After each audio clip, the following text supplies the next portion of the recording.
Salut, j'espère que tu vas bien. Alors aujourd'hui, je suis pas tout seul, je suis avec Laurent. Et ouais. Là, j'entame le concept où je fais des podcasts parce qu'il y a un format audio et un format vidéo, là, comme vous voyez. Et justement, je présente des gens, mais surtout, je présente des choses. Enfin, voilà. Là, on va parler de conception, comment fabriquer une frame. Et voilà. Et je suis avec, pour moi, c'est un spécialiste. Moi, je fais des frames. Enfin, j'ai fait une frame, la Flex One, avec plusieurs versions. Mais Laurent, lui, pour moi, c'est notre level au niveau des finitions et tout. Enfin, c'est du délire. Présente-toi rapidement. Qui es-tu? Eh ben, moi, je suis Laurent. Je tiens la page Frame Concept depuis je sais pas combien de temps, peut-être 2 ans maintenant, un peu plus de 2 ans. J'ai commencé à faire des ailes delta, des ailes volantes au début. Ouais. Et puis ça m'a vite saoulé parce que ça prend trop de place dans la voiture. Pour aller voler, c'est un peu le bordel. Du coup, tu as fait du multirotor. Et du coup, je me suis dit, avec les compétences que j'ai par rapport à mon boulot, je me suis dit, je vais essayer de créer une frame à moi. Ça, c'était en quelle année? C'était il y a un peu plus de 2 ans, je crois. Ok. Donc, ouais, parce que tu t'es mis au FPV en même temps? Eh ben, ouais, j'avais acheté une première. J'avais acheté un premier drone BNF, là. C'était quoi, un IMAX, je crois. Ok. Et je me suis lancé comme ça, à faire un petit peu de simu sur Liftoff, comme tout le monde. Ouais. Et puis voilà, après, je me suis dit, avec les compétences que j'ai au boulot. Est-ce que tu fais de la conception, c'est ça? Alors, moi, mon travail, non, je fais pas de la conception pure, je suis pas au bureau d'études. Je fais de l'intégration, tout ce qui est intégration mécanique sur des structures avions, on va dire. Ok. Et par contre, j'ai mes amis au bureau d'études. Mais tu as les compétences quand même J'ai demandé à mon collègue qui, lui, m'a un petit peu donné les cartes pour me servir du logiciel de CAO. Initié, quoi. Et après, je me suis lancé là-dedans et puis voilà, j'ai fait 2-3 tests. Trop bien. Voilà. Trop bien. Comment concevoir et vendre une frame, c'est le sujet. Et donc, tu t'es présenté. Ouais. Et maintenant, on va parler de tes frames. Qu'est-ce que tu as fait comme frame? Parce que là, j'en vois 2. J'ai fait, je crois, 5 ou 6 modèles différents. Ok, on commence du plus petit au plus grand. Du plus petit, alors le premier, c'était le B-Bumper. Ouais, 3 pouces, Cinehoop. C'était le Cinehoop 3 pouces, ouais. Enfin, 3 pouces qui est quand même gros en taille, mais qui a des moteurs 3 pouces. Ouais. Voilà. Et on peut... Moi, quand je pense B-Bumper, je pense aux vidéos d'Alexandre FPV. C'est ça. Et Damien Gans qui font des chasing et tout. Exactement. C'est grâce à eux c'est grâce à eux que ça a un petit peu décollé aussi le truc. Il faut dire merci Damien d'ailleurs pour ça. Merci Damien. Voilà. Donc j'avais créé ce Cinehoop au début. Donc c'était le tout premier que j'avais fait. Alors il y avait des erreurs de conception, je pense. Et voilà, c'est comme ça qu'on apprend de toute façon, en faisant et en refaisant, en travaillant, en passant du temps dessus. En ayant des expériences des pilotes. C'est ça. Parce que tu m'as dit en fait finalement toi, tu voles pas tant que ça. Non, moi je vole très peu. Donc toi, ton kiff, c'est vraiment la conception. Je vole très peu, puis de toute façon, je suis trop mou du stick. Donc voilà, donc oui, moi c'est plutôt la conception. Et après, je file mes frames à ceux qui savent voler. Ouais. Et après, j'ai des retours d'expérience par rapport à ça. Et j'essaye d'améliorer. Voilà, j'écoute beaucoup les gens, ce qu'ils me disent, les retours. Et j'essaye de modifier en fonction de ça. Voilà. Donc ouais, le premier, c'était le B-Bumper, le Cinehoop. Et après, le second le second, c'était quoi? Ça devait être... Ou en taille, peut-être. T'as fait un 4 pouces? Là, j'ai fait le 6 pouces après, je crois. Donc pas de 5 pouces? Pas de 5 pouces. Ça aussi, ce qui m'a fait trop rigoler, c'est le gars, il fait de la conception de plein de châssis, il n'a pas de 5 pouces, qui est un peu le standard. Ouais, mais moi, je ne veux pas être comme tout le monde, alors voilà, je fais différemment. Donc ouais, après, c'était le 6 pouces. Ouais. Donc pareil. C'était un 6 pouces typé long range un peu? C'était plus un peu typé long range pour moi. Enfin, pour moi, oui, c'était plus un peu typé long range. Assez light. Je crois que la frame, elle faisait 113 grammes. Ok, léger pour un 6 pouces. Ouais, ça va. Voilà, donc j'avais fait ça. Alors, du coup, avec l'expérience que j'ai acquis avec le premier, tu fais pas les mêmes erreurs ou tu vois la conception un petit peu différemment après. Ça aussi, c'est pas mal. Tout à fait. Et donc voilà, 6 pouces. Après, j'ai fait le petit 3 pouces qui est là. Ouais. Tu m'as dit il avait une particularité. Ouais. Le petit 3 pouces, alors déjà à la base il était déclinable en plusieurs versions avec batterie dessus, batterie dessous, enfin on pouvait le moduler un peu différemment. Et oui, je pense que quand j'ai créé celui-là, je devais être, comme je disais, le premier en France à pouvoir intégrer le... L'HD venait juste de sortir, c'est ça? L'HD venait juste de sortir. Ou tu l'avais même fait avant un peu, tout juste quand c'est sorti? Alors je l'avais commencé Ouais. un petit peu avant. Ouais, t'as senti Et le truc. dès que la HD est sortie avec le DJI, j'ai acheté les lunettes et les Ouais. Air Unit. Et je pense que j'étais un des premiers en France à pouvoir caler un Air Unit dans un 3 pouces, dans celui-là du moins. Ça rentrait vraiment au chausse-pied. C'est vrai que t'es souvent un précurseur quand même. Ouais, Parce que j'ai c'est remarqué. peut-être de la chance, j'en sais rien. Je sais pas, mais en niveau en conception, t'es Je sais souvent à la page, quoi. Ouais, Voilà. c'est gentil parce que je me renseigne pas trop de ce qui se fait. Je fais ça pour moi avant tout. Très modeste, il est très modeste, je trouve. Ah mais non, mais c'est vrai.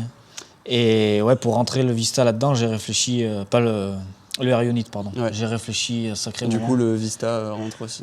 Le Vista du coup rentre aussi parce qu'il y est là. Mm.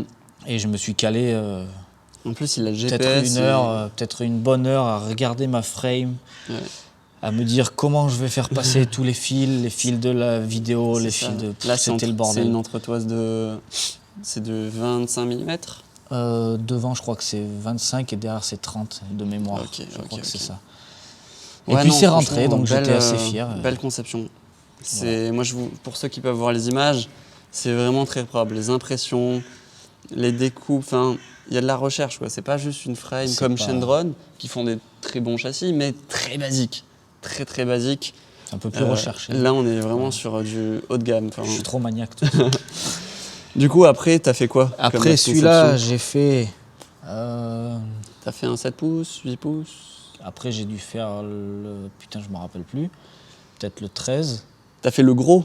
Ouais. Le gros 13 pouces qui est énorme. Après, j'avais fait deux, trois designs comme ça pour Ouais. délirer. D'ailleurs, il y avait un des designs où j'avais rentré c'était une RAID, je crois. Red Helium, là, c'est ça, non Ou C'était juste, j'avais fait juste un dessin où j'avais rentré une RAID dedans et j'avais fait les hélices, elles arrivaient vraiment au niveau de la caméra. Mais c'était plus pour le délire de faire Ouais, ça. Et en fait, peut-être qu'au final, d'avoir posté ces images, Ouais, ça a peut-être donnait donné une des idée, ouais. idées aux gens parce Ouais. que peu de temps après, il y a les ciné-lifters qui ont commencé à sortir. C'est ça. Ouais, c'était. D'ailleurs, C'est deux, quoi, il c'était y avait l'année juste le dernière, du coup, Shendron ou et il y a- le mien Ou il y aussi. a un an et demi. Je me rappelle plus. Un an et demi peut-être. Ouais, c'est un an et demi pour Ouais. les premiers, je pense. Bah, c'était pendant le confinement, je crois. C'est ouf. Bon, je me rappelle plus. Non, c'est trop bien. Donc j'avais fait le 13 pouces. Et puis en même temps, je devais tu m'as faire, raconté tout à l'heure, t'as fait un premier vol avec. Et... Ouais. Bah, après, le 13 pouces, voilà, c'est quand même vachement plus gros. Ouais. Enfin, c'est pas les mêmes contraintes. Donc, Et t'as essayé de voler en stock Betaflight. J'ai essayé de voler en stock Et Betaflight. il a pas kiffé, quoi. Il a pas bien aimé. Voilà, la régulation, ça Ouais. fait pas bien. Il s'est Il mis faut en pas le faire, oscillation du coup. et il est tombé. Il vaut mieux faire appel à quelqu'un qui connaît ce genre de C'est ça, machine. parce et que- moi, j'ai pas cette chance. Donc, En fait, toi, vraiment, on a discuté rapidement avant et t'es vraiment axé conception, imagination, comment placer tout dans une frame ouais. et pas du tout réglage, Non. pas du tout vol, enfin vol de temps en temps. Vol Quoi. basique, tu te fais voilà, mais kiffer, c'est tu tout. fais 2-3 images avec la GoPro quand t'en as une. Quand j'en ai une, parce que j'ai même pas de GoPro. Et, J'en ai plus, quoi. Mais voilà. Mais ouais, c'est vraiment conception, moi. Et vas-y, parle-nous de celui-là, là, le Turtle V2, c'est ça? Turtle V2, ouais. Alors j'avais fait une première version V1 qui était vraiment pas jolie. Ouais. Maintenant, je le reconnais. Au début, j'étais plutôt fier, mais finalement, Ouais. je suis plutôt. Parce que qu'est-ce qui pas changeait? fier. C'était quoi la différence entre la V1 et V2? Il y avait le même Bah, design ou déjà, pas du tout la V1, elle était plus haute. Ouais. La coque était plus haute. Il y avait le Air Unit Mmh. dedans Ouais. à l'époque, parce que le Vista ne se faisait pas encore. Ouais. Donc quand j'avais fait la V1, il y avait juste le Air Unit. Et ouais, il y avait des problèmes de donc, conception, il le manquait centre du de gravité perçage, était ouais. plus haut. Et voilà, donc il y avait des trucs enfin, ça allait pas, Ouais. c'était pas très très chouette. Et j'étais quand même arrivé à en vendre un ou deux modèles, Ouais. je crois, je sais plus Ouais, exactement combien. Et du coup, c'est grâce du coup à Shiki aussi, merci Ouais, beaucoup. Shikiro. Voilà, merci beaucoup C'est vrai pour lui. il travaille pas mal avec tes frames, quoi, d'après ce que Ouais, j'ai vu. bah, il en a acheté quelques-unes. Ouais. Donc grâce à lui, j'ai pu avoir vraiment de gros retours d'expérience sur la V1, qu'il avait pas mal testé, pas mal poncé. Et c'est lui qui m'avait donné quelques idées. Ah, tu devrais mettre un Vista, tu devrais le mettre là, peut-être qu'on arrivera à gagner un peu en hauteur et tout. T'as Donc pu bah, pondre pareil, une j'ai V2. toujours écouté les clients et puis j'ai essayé de me replonger sur mon PC et puis de repasser du temps à redesigner le truc. Et du coup, ça a sorti la V2 qui est quand même un peu plus sympa. Ouais. Mais très. Enfin, je Et- trouve que c'est une frame méga propre. C'est Au niveau des Celle-là, ouais. finitions, Avec le connecteur déjà bien intégré derrière. c'est ça. pas Au mal. niveau du plastique, alors explique-nous comment tu fais ton plastique. Ça t'a fait rire, ça? Mais oui, mais pour moi, t'es un extraterrestre en fait. Bah, les coques, elles sont imprimées en PLA Ouais, parce qu'il n'y a pas d'effort dessus, hein. C'est juste un cache. ouais, c'est ce que je me demandais Donc, au début. En fait, imprimé t'as en 4 PLA. entretoises qui permettent de tenir C'est ça. Il y ensemble. a juste 4 vis à enlever et on peut Ouais. tout enlever la structure là. Donc imprimé en PLA et après ben, je me fais chier à les poncer, à les mastiquer, à les reponcer, à les du mettre délire. une couche d'après pour faire ressortir les défauts, à les reponcer, Ouais. à les remastiquer C'est- et après je les repeins en noir mat en général pour les vendre. C'est vraiment un taf de dingue. Donc quoi. ça voilà, ça demande beaucoup de travail. Mais après bon bah, c'est quand même plutôt propre. Oui, Voilà, carrément. je pense. Carrément. Là, on est sur un produit fini, mais de haute qualité. Ouais. Et donc ça, à la base, du coup, il est en setup quadcopter. Alors là il a un En setup 8 ouais, pouces. X4 et 8 pouces. Ok, et tu peux faire un X8 en 7 pouces. En 7 pouces, C'est ça. c'est ça. On peut mettre Ok. les 8 moteurs ou les 4, c'est Et au choix. tu mets quoi comme moteur dessus normalement sur 28,06.5. Ok, Enfin, pour moi, du c'est 7 ce que pouces. j'avais mis. Ouais, Voilà, en ouais, 7 non, pouces. c'est cohérent, oui, c'est ça. Hein. Après, on peut pas mettre plus gros en taille si on monte en. Si on le monte en X8, on peut pas mettre Ouais. plus gros en diamètre parce que sinon, on n'a plus accès aux vis. Aux vis, la cloche Ok, est trop grosse. ok. Donc, les vis qui est dessous, là, on n'a plus accès au tournevis. D'accord, C'est un d'accord. petit truc à savoir. Et Donc, si ça, tu le mets en c'est- X8, tu peux pas mettre plus gros que 28.5. Ok, et ça, Pas bien. c'était. Ça, c'est 31,06. Ouais, mais en fait, ils sont méga larges. Ouais. C'est- Moi, je crois que j'utilise des 28-12. Ouais, Ok, donc ils sont plus hauts. 31,06. Et alors, une question. Une réponse. Oui, ça On va ira essayer. très bien, ou plusieurs peut-être. Ouais. Quand je vois tout ça, je me dis, est-ce que tu fais tout ça tout seul? Alors, j'ai envie de dire plutôt oui pour la conception, Ouais. parce que j'ai du mal à travailler. C'est bizarre ce que je vais dire. J'ai du mal à travailler avec d'autres personnes parce que j'ai Ouais. mes idées dans ma tête. Mais tu prends quand même le retour des pilotes. Par contre, je prends Voilà. beaucoup le retour de ceux qui utilisent Ouais. et j'essaye, si possible, de faire en sorte de changer les choses pour que ça convienne à la majorité des gens.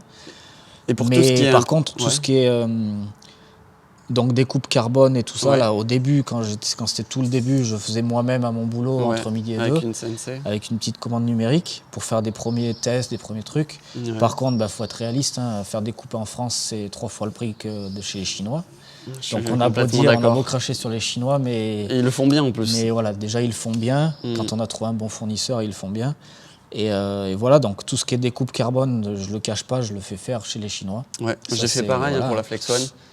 Pas le choix, au final, trop le choix. financièrement. Pas trop le choix, sinon je vous sors la frame 3 fois le prix de ça. Et du coup, voilà. dans tous les cas, le carbone aussi vient quand même de Chine, non? Bah oui, Même- que ce soit donc, même dans les tous les découpeurs cas, français, la plupart du temps, donc les plaques, elles viennent de Chine. C'est plus donc, écologique en fait de faire découper en Chine. Et je de- sais pas si c'est plus écologique, mais en Enfin, tout cas, c'est 3 fois non, moins cher. C'est moins pire, c'est 3 fois moins cher. Donc clairement, Voilà. pour avoir des frames accessibles au prix du marché, il n'y a Ouais. pas le choix. Pas trop le choix. Ouais. Et Donc, du coup, donc, voilà. pour les impressions 3D, Impression tu fais 3D, tout, alors au début, toi je faisais faire par Sylvain chez Fram Ouais. 3D à Montélimar. ok.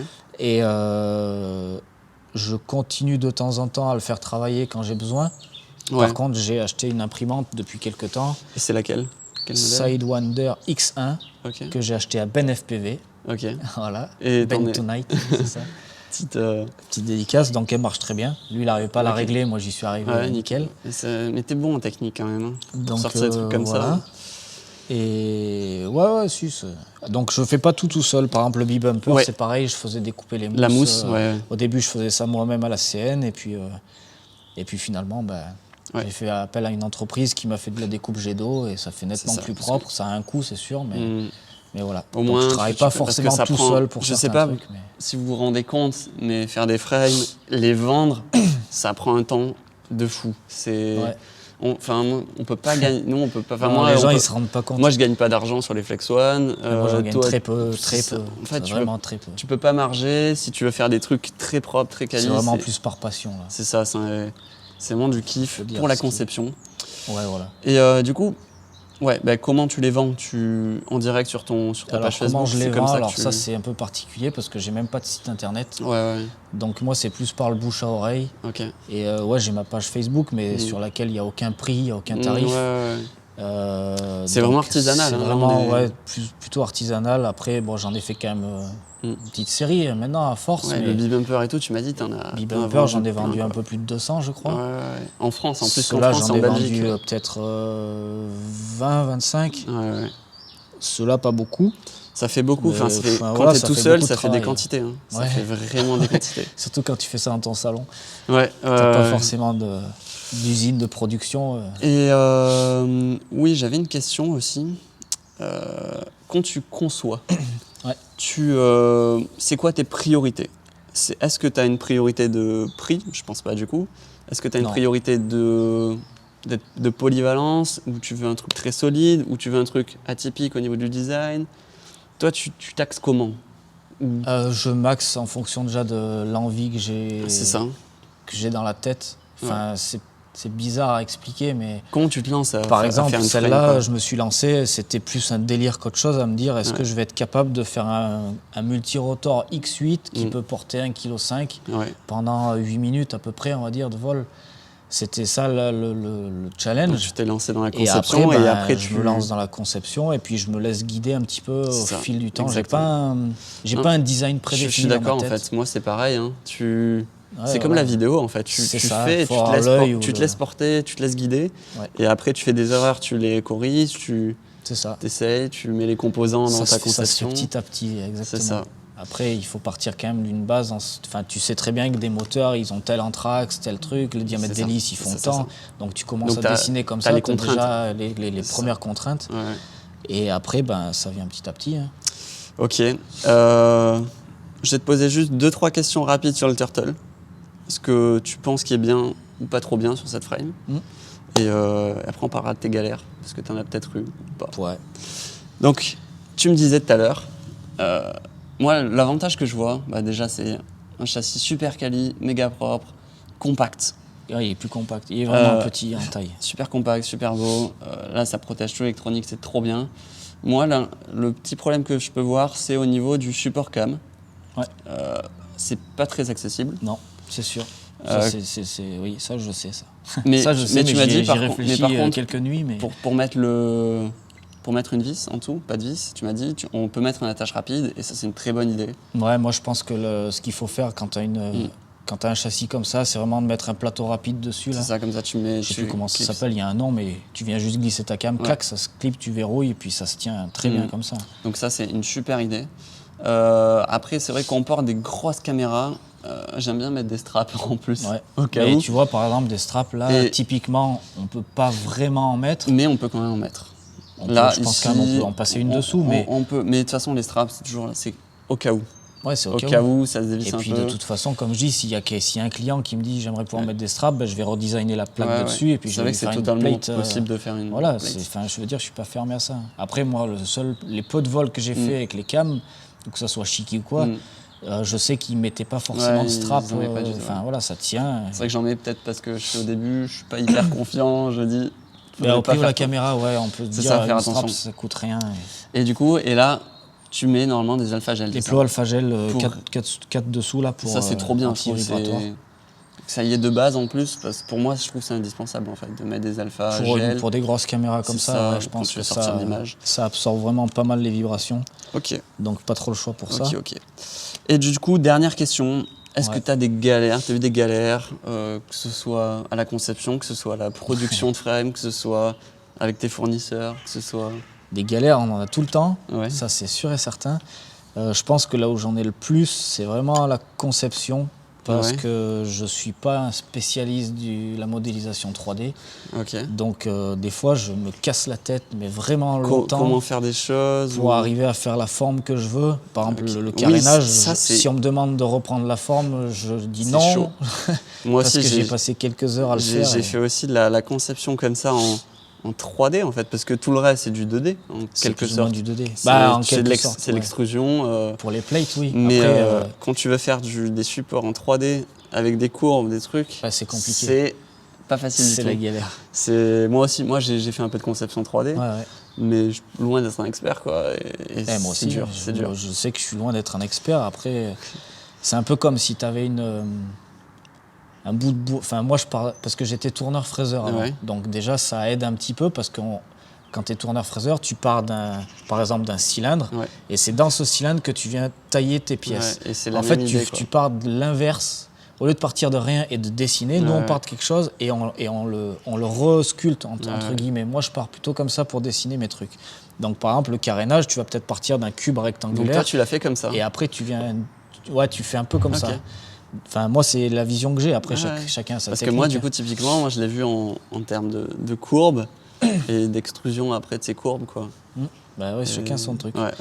Mais chacun oui, c'est vrai que je me fais souvent chier parce que c'est pareil, moi, sur ma modélisation 3D sur l'ordi, j'ai besoin, ça c'est pour moi, c'est important, j'ai besoin que ça soit le plus proche possible de ce que je vais sortir à la réalité. Donc pour ça, j'ai besoin de dessiner tous les composants électroniques. Oui, c'est ça que je me disais. Et par exemple, les moteurs, des fois, je trouve pas les moteurs que je veux, les fichiers 3D sur Internet. Donc je me fais chier à redessiner tous les moteurs. Pourtant, il n'y a aucun intérêt à le faire. Tu fais quoi un cylindre et ça. Serait... Donc toi, tu fais pas le cylindre tout simple. Moi, je fais pas le cylindre tout simple, je redessine le moteur complet, je me fais chier avec les enroulements. Tout, moi, je suis le type de gars qui fait juste un cylindre. Tu peux diamètre. Chacun son truc, mais c'est peut-être un peu trop maniaque. Mais n'empêche, c'est parce que t'es maniaque que tu sors des trucs aussi propres aussi. Peut-être, je sais pas. Si, c'est sûr. Et à la production, est-ce que tu as eu des galères? Je sais pas. J'ai eu des galères avec les impressions 3D, forcément. Ouais. Parce que tu imprimes du coup essentiellement du... C'était surtout à l'époque où je faisais le B-Bumper, je faisais beaucoup de duct en impression 3D.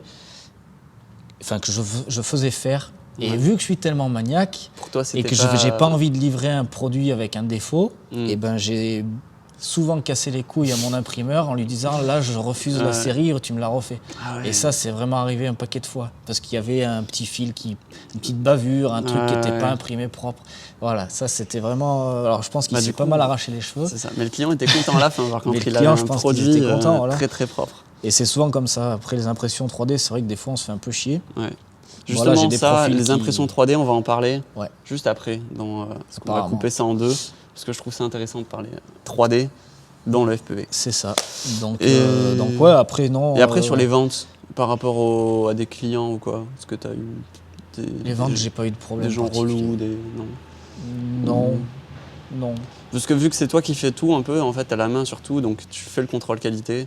En fait, c'est pareil, une fois de plus, je veux pas faire comme tout le monde. La plupart des gens, ils livrent une frame en kit, toute démontée.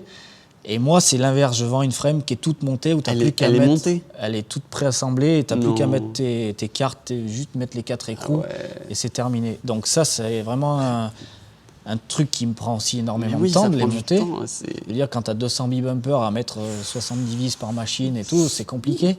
Donc oui, ça prend du temps, mais ça me permet, comme tu dis, de faire un contrôle qualité de la machine et d'être sûr que toutes les pièces s'emboîtent et de livrer un produit. Parce que souvent, j'ai comme question... où vont les vis quoi, sur la frame parce si t'as pas un petit schéma, c'est compliqué. Et du coup tu montes tout. Donc du coup moi je monte tout et le client il ouvre la boîte, il a son drone qui est pré-monté, il a plus qu'à enlever les 4 vis pour enlever le truc, mettre son électronique et c'est terminé quoi. Mais ça permet d'avoir une machine que tu sais qu'il a pas, t'es sûr de pas avoir de retour en te disant là ça se monte pas, la vis elle est foirée. Le seul problème qu'il peut y avoir c'est le livreur qui donne un coup de pied dans le carton. Après j'emballe à peu près bien. Et encore que... Bon, super. Hein. Voilà. Merci Laurent pour ce premier épisode. C'est l'impression 3D. C'est le tout premier épisode que je fais avec toi sur un peu les podcasts et où on parle de FPV. Donc super content. Et du coup, on se revoit dans le deuxième épisode qui pour nous va être juste là maintenant. Allez, on va parler d'impression 3D. Ok.